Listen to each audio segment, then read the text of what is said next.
Assalamualaikum warahmatullahi wabarakatuh. Halo ayah bunda, kita lanjut lagi ya.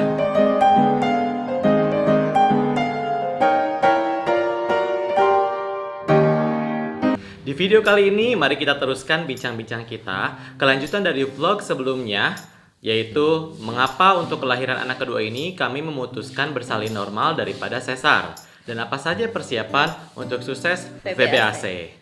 Bagi ayah bunda yang ingin tahu riwayat mengapa anak pertama kami harus lahir sesar, bisa tonton di video sebelumnya atau klik aja link di deskripsi. Jadi kemarin itu pas kita mau bikin vlog yang part 1, kita dapat berita gembira banget, teman kita yang berhasil sukses VBAC setelah 2 kali sesar. Dan kali ini pada saat kita mau bikin video yang kedua, kita juga dapat testi alhamdulillah keberhasilan teman kita yang berhasil lagi VBAC kemarin tanggal 1 Desember jam setengah 5 sore.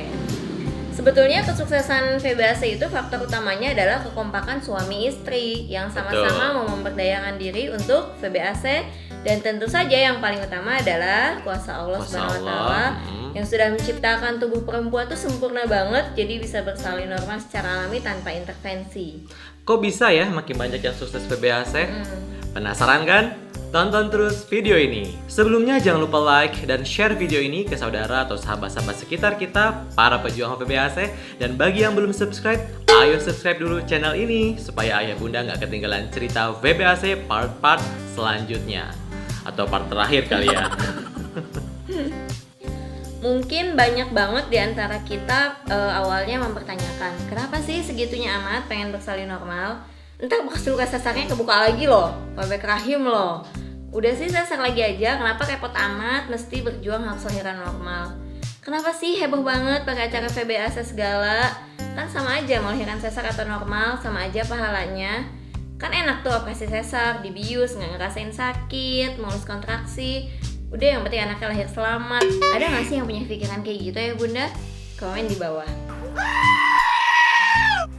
Ya banyak sih sebetulnya di antara kita, para ayah bunda yang berpikir yang penting bayinya lahir selamat dan sehat, kemudian nangis kencang setelah lahirnya. Mereka merasa itu aja udah cukup. Padahal nggak demikian. Ya, kalau ada yang bertanya dan berpikir seperti itu, wajar banget.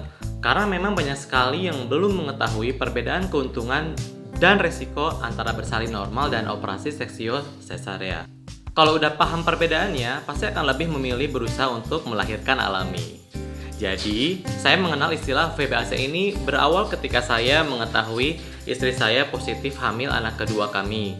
Karena pengalaman melahirkan anak pertama melalui prosedur proses sesar, saya iseng browse di internet tuh, nyari jurnal-jurnal ilmiah tentang fakta kehamilan dan persalinan atau cerita-cerita pengalaman orang yang melahirkan normal setelah sebelumnya pernah mengalami operasi sesar. Sombong amat. Setiap kali saya dapat informasi dan ilmu-ilmu baru, pasti saya share ke istri dan jadi bahan obrolan di rumah untuk rencana persalinan anak kami yang kedua. Pada waktu itu di tahun 2012 referensi seputar melahirkan normal setelah sesar itu sangat sedikit ya. Nggak kayak sekarang, banyak banget artikel atau tulisan-tulisan yang menambah pengetahuan kita seputar kehamilan dan persalinan. Singkat cerita, hasil googlingnya dari berbagai referensi, saya lebih banyak membaca referensi yang bersumber dari website bidankita.com yang punya Bidan Yesi di Klaten ya. Kayaknya mungkin Bidan Yesi ini salah satu perintis ide-ide untuk mensupport para ibu hamil yang ada sosmednya tuh Bidan Yesi, Bidan Kita. Dan saya juga nyasar ke grup FB Gentle Birth untuk semua, GBUS. Itu saya lihat sampai sekarang grupnya masih eksis. Mungkin di antara ayah bunda ada yang sudah gabung juga di grup GBUS? Komen di bawah ya. Di dalam grup itu banyak sekali thread diskusi seputar kehamilan dan persalinan. Ada para ibu yang berbagi pengalaman, ada dokter dan bidan juga yang ngasih tanggapan-tanggapan di situ. Termasuk ada Bidan Yesi, owner klinik bidan kita yang sering kasih advice di grup itu. Ada Bulani Kuswandi juga yang ahli hipnoterapi. Dan bagi saya yang menarik adalah ada banyak file yang tersimpan di grup itu yang berisi puluhan artikel, jurnal, dan tulisan pengetahuan yang semuanya membahas kehamilan, persalinan, yang termasuk di dalamnya membahas fakta tentang operasi sesar, VBAC, perawatan tali pusar, plasenta, penyakit-penyakit saat kehamilan, sampai bahas juga tentang hypnobirthing dan lain sebagainya. Juga ada kumpulan cerita catatan pengalaman VBAC baik yang gagal maupun berhasil. Di grup itu juga ada daftar referensi bidan dan SPOG atau dokter kandungan yang pro dengan gentle birth dan support buat VBAC. Semua file-file artikel Dan jurnal itu saya print setiap hari sampai terkumpul sebanyak ini nih. Buat dibaca bareng istri saya sampai terkumpul lebih dari 1 rim atau sekitar 600-an halaman. Sombong amat. Ini nih ayah bunda, banyak banget kan tuh. Masih saya simpan file-filenya, tapi ini udah banyak yang hilang karena dipinjam teman, pas dibalikin lupa tercecer kemana. Ini ada puluhan judul ilmu-ilmu tentang dunia hamil dan melahirkan. Banyak banget kan Bun, tuh ada cerita-cerita orang yang harus PBAC, testimoninya, tentang fakta-fakta persalinan, tips PBAC, pokoknya banyak banget ilmu di sini. Dan kalau ada beberapa hal yang saya kurang mengerti, beberapa kali saya komen di grup GBWS itu. Ya, kelihatan banget ya sebetulnya yang paling antusias itu emang suami saya sih. Ingat banget dulu itu sekitar tahun 2012 pas hamil anak kedua. Jadi saya ulang tahun kan sekitar bulan November. Terus suami dengan entengnya ngasih ini hadiahnya itu jurnal itu yang setebal 600 halaman itu. Buat dibaca ya. Iya. Jadi ya bersyukurnya sih alhamdulillah karena suami antusias banget, ya udah saya sih ngikut aja gitu kan. Sering diskusi kita berdua. Nah di sini kemudian kita kenal ada 2 istilah baru ya, yang baru kita ketahui waktu itu ada gentle birth sama VBAC. Apa sih gentle birth dan VBAC itu? Pengertian gentle birth ini kita share dari web bidan kita. Jadi gentle birth itu adalah filosofi metode persalinan yang tenang, penuh kelembutan, dan memanfaatkan semua unsur alami dalam tubuh seorang wanita. Filosofi ini mengajarkan setiap wanita dan keluarga itu menyatu, mengenal tubuhnya, memberdayakan diri, mengupayakan dan meyakini bahwa tubuh kita itu berfungsi sebagaimana mestinya. Jadi risiko komplikasi itu bisa ditekan seminimal mungkin.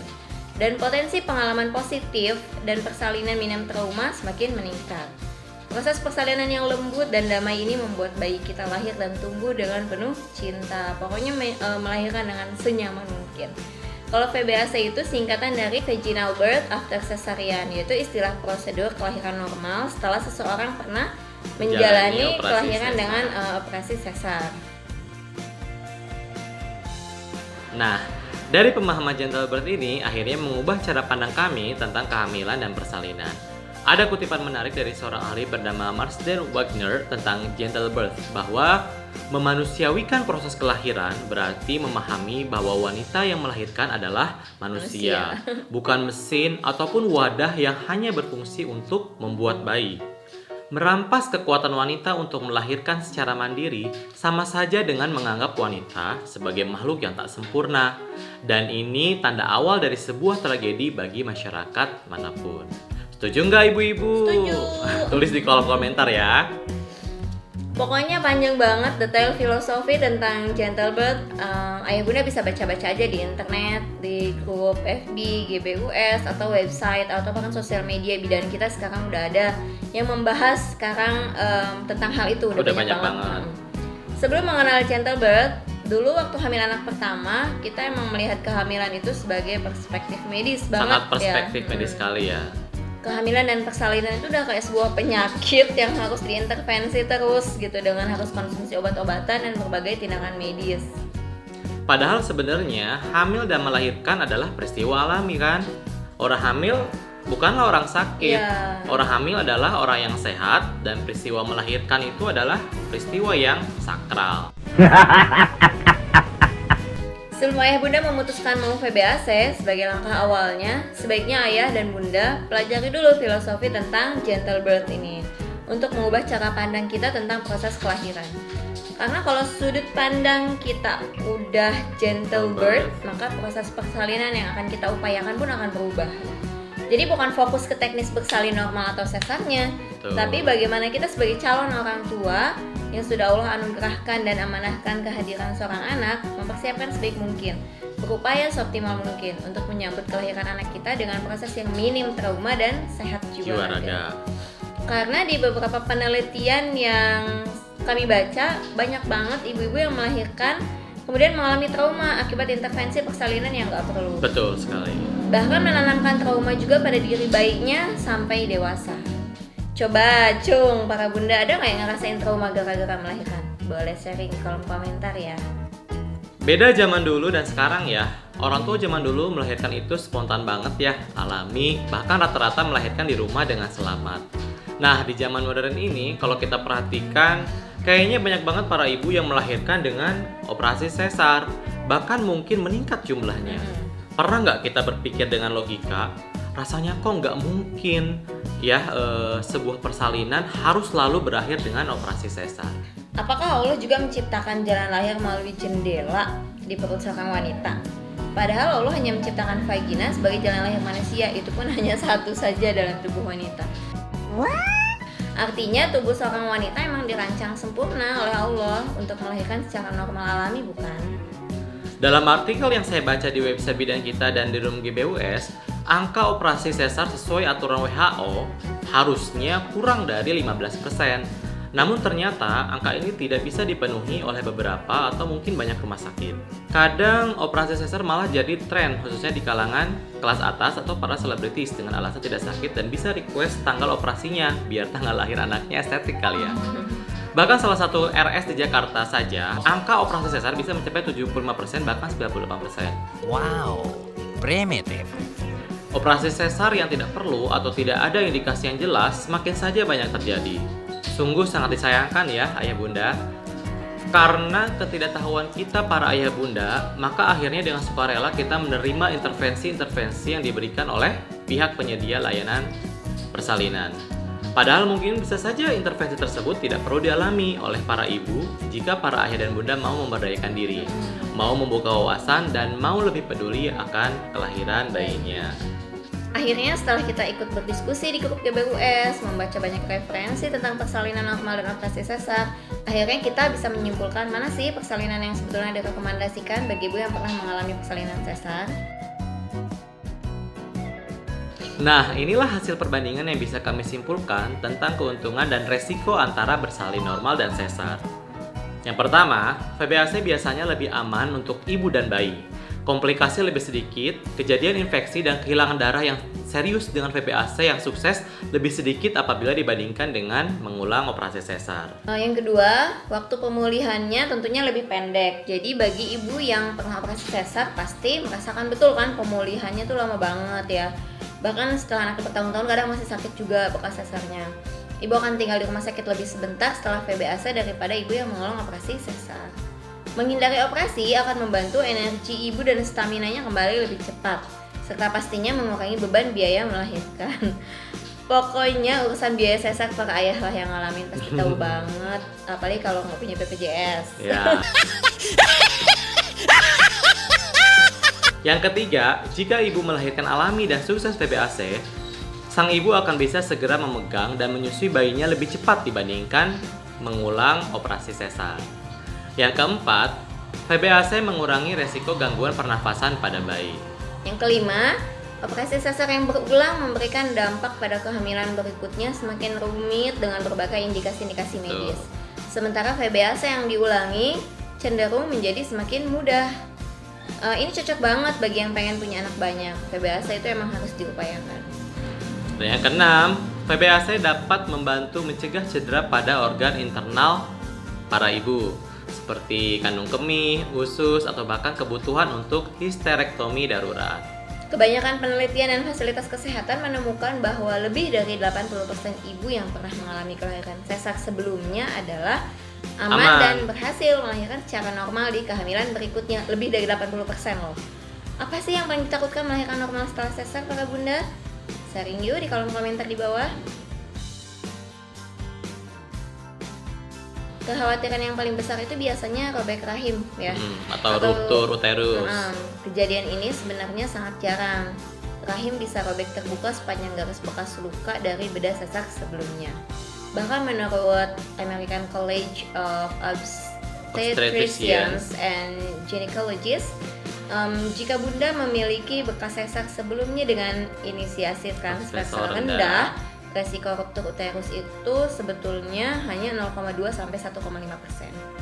Jadi sekitar 1 dibanding 500 orang. Nah, artinya masih banyak kemungkinan sebesar 98% untuk berhasil melahirkan alami pasca dan ini hasil sesar. Penelitian ya. Betul. Tapi ingat, VBAC pun ada resikonya. Tetap kita harus mempelajari dan memahami berbagai resikonya sehingga sejak awal kita bisa mengupayakan agar resiko-resiko itu tidak terjadi dalam proses VBAC para bunda. Nice. Oke, kayaknya ini durasinya cukup lama juga ya. bahas-bahas tentang alasan mengapa harus VBAC. Sebelum kita sharing tips-tips atau cara ampuh sukses VBAC No Debate ini, silahkan Pak Ayah Bunda boleh istirahat dulu, ngobrol dulu rencana-rencana VBAC-nya mau gimana. Tambah-tambah lagi wawasan seputar kehamilan, persalinan, dan VBAC di website, YouTube, video atau YouTube lainnya. lainnya, atau diskusi hangat bersama provider layanan kesehatan yang mendukung VBAC. Nanti kita akan kembali lagi sharing di part selanjutnya Masih di cerita cerita sukses VBAC. Jangan lupa like dan subscribe bagi yang belum subscribe supaya Ayah Bunda nggak ketinggalan notifikasi tips sukses VBAC di video berikutnya. Assalamualaikum warahmatullahi wabarakatuh.